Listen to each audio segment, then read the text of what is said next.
Joshi, Nitin Sanskrit classes में आपका करती हूँ।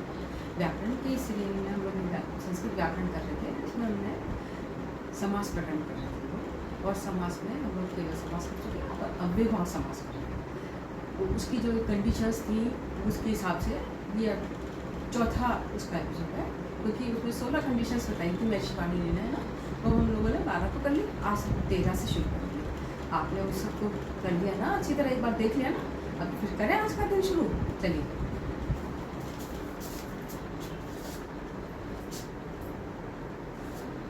अव्ययभाव समास है, ये चौथा इसका है ना। उसमें हम लोग देखे अब इसका अर्थ होता है विभक्ति, समीप, समृद्धि, व्यक्ति, अर्थाभाव, अत्य, संप्रति, प्रादुर्भाव, पश्चात, यथा, अनुकूल, योगपद, यहाँ तक हमने कर लिया है ना। आज हम करेंगे सादृश्य से, सादृश्य, संपत्ति और साकल्य और अंत, ये चार हम आज करेंगे। तो शुरू करते हैं ना। सादृश्य में कैसे? सादृश्य में कैसे? सादृश्य कहते हैं किसी चीज़ की समानता करने के लिए, समानता के अर्थ में होता है सादृश्य। कैसे? जैसे यथा स सखी, उस सादृश्य के लिए हम सह का प्रयोग करते हैं। ठीक है, तो कैसे करेंगे? सदृश्य सख्या मतलब सखी के समान, ये लौकिक विग्रह इसका। फिर कैसे? सखी, टा और सह, फिर वो आगे करके उपसर्जन संज्ञा करेंगे, उपसर्जन संज्ञा करके पूर्व में लेंगे, फिर सह, सखी, टा करेंगे, विभक्ति का लोप करेंगे और सह का है करेंगे लोप। तो कैसे बन जाएगा? स सखी। ठीक है। अच्छा, इसी तरह होता है संपत्ति। संपत्ति किसे कहते हैं? संपत्ति जैसे जो भी उसकी है, मतलब अचल संपत्ति जो भी होती है उससे संपत्ति। तो वो कैसे? क्षत्रियों की संपत्ति, तो इसके लिए कैसे आएगा? शत्राणाम संपत्ति सशत्रम सक्षस्त्रम। ठीक है। फिर वो कैसे करेंगे? वही शत्रुभिष और स, फिर सशत्रुभिष, फिर का लोप करके वही सशस्त्र, फिर इसमें अनुपूर्व से द्वितीय विभक्ति करेंगे, हम का वो करेंगे तो सशस्त्रम वर्ड शब्द बनेगा। ठीक है। इसी तरह है साकल्य। साकल्य कहते हैं किसी चीज की संपूर्णता, वो पूरी जो चीज होती है ना उसे, तो कहते हैं सतृणम। कैसे? तृणम अपि अपरित्यज्य, मतलब तिनके को भी न छोड़कर, अर्थात सब। ठीक। जैसे फिर इसको कैसे करेंगे? वही तृणम अपि अपरित्यज्य तो हो गया, फिर तृण, टा और सह, फिर वही सह आगे लाएंगे, तृण करेंगे, विभक्ति का लोप करेंगे, वही हम करके सतृणम शब्द बनेगा। इसी तरह लास्ट जो है वो है अंत। अंत कैसे?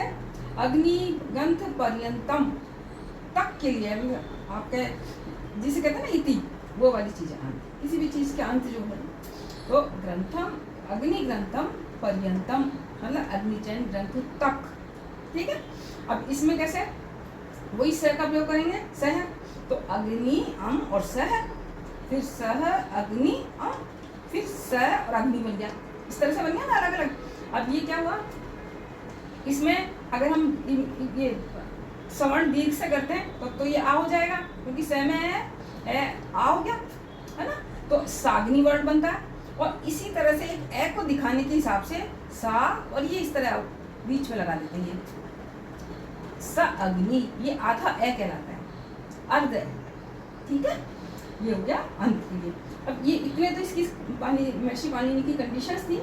इसके अतिरिक्त भी वो एक कहते हैं नदी विश्च, नदी के साथ अगर संख्यावाचक समाह शब्द आएगा तो उसमें भी वही इसका ये जो ना इसका अव्यय समास होगा। कैसे होगा? वजह से इसने कहा पंचगवम, इसमें 5 भी आया और गंगा भी आया, तो कैसे करेंगे? पंचानाम गंगानाम समाहारे पंचगंगम।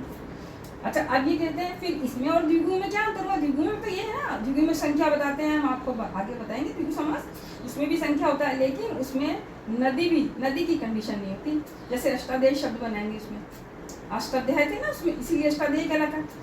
और इस फिर कैसे करेंगे? पंचानाम गंगानाम समाहार है, पंच जस और गंगा जस, फिर वही इनको सबको करेंगे, फिर पंच गंगा बनेगा, फिर उसका आ बनेगा और मैं पंचगंगम।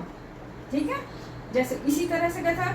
द्वियमुनम, 2 यमुना, तो द्वयो यमुनयो समाहारे तीता यमुनम। ठीक है।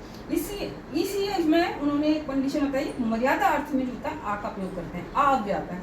जैसे आमुक्ते मोक्ष प्राप्ति तक, उससे क्या वर्ड बनेगा? आमुक्ति। ठीक है, आज हम अव्ययभाव का हमारा यह एपिसोड पूरा हो गया।